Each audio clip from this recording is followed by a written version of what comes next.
के लिए विवेक समर्थ है। विवेक अर्थात ज्ञान, शत अशत का ज्ञान। जैसे कोई हमारा अपमान कर रहा है, पहली बात, यदि हम सब में इष्टाकार वृत्ति करें, भगवदाकार वृत्ति करें, तो अपने हाथ से अपने गाल में लग जाए तो किसका अपराध?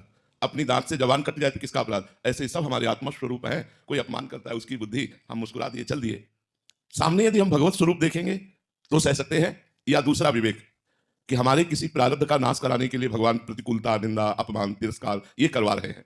अब हम नया संस्कार विरोध करके पैदा नहीं करेंगे। विरोध अगर हम पैदा कर दिया तो फिर नया संस्कार बन जाएगा, फिर उसका भोग भोगना पड़ेगा, इसलिए हम सह लेते हैं।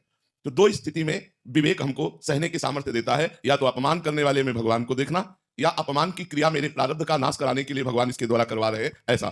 तो जब हमारे अंदर ज्ञान पैदा हो जाता है तो हम शत्रु मित्र सम जान मान मान अपमान सम दुख सुख लाभ न हानि, यह जीवन से शत्रु मित्र में, लाभ हानि में, मान अपमान में, सुख दुख में समान भाव पैदा हो जाता है। ये समान भाव ही विवेक है, ज्ञान है। जब तक ये नहीं होगा तब तक हमारा द्वंद्वों पर प्रभाव नहीं पड़ेगा। द्वंद्व हम पर प्रभावित कर देंगे, हमको प्रभावित कर देंगे। तो हम चाहिए कि नाम जप करें, सत्संग सुने, गंदे आहार का त्याग करें, गंदे आचरणों का त्याग करें, तो हमारे अंदर ज्ञान प्रकट हो। और ज्ञान में क्षमता है कि हम मान अपमान को, दुख सुख को, लाभ हानि को सह सकते हैं। अन्यथा अज्ञान में तो जहां लाभ हुआ वहां हर्ष होता है, और जहां हानि हुई वहां शोक होती है।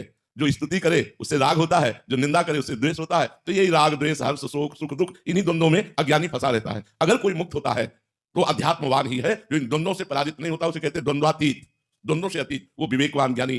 तो जब तक हमारे आचरण शुद्ध नहीं होंगे, हमारा भोजन शुद्ध नहीं होगा, हमारा संग ठीक नहीं होगा, तब तक हम अध्यात्मवान नहीं बन सकते। और बिना अध्यात्मवान बने ये क्षमता नहीं है कि हम अपमान को, तिरस्कार को, निंदा को सह जाए। नहीं सह, हृदय में आग पैदा होगी और जितना हमें बल है हम उसका प्रयोग करके विरोध शुरू कर देंगे। बस वो विरोध नया संस्कार बन गया, उसका भोग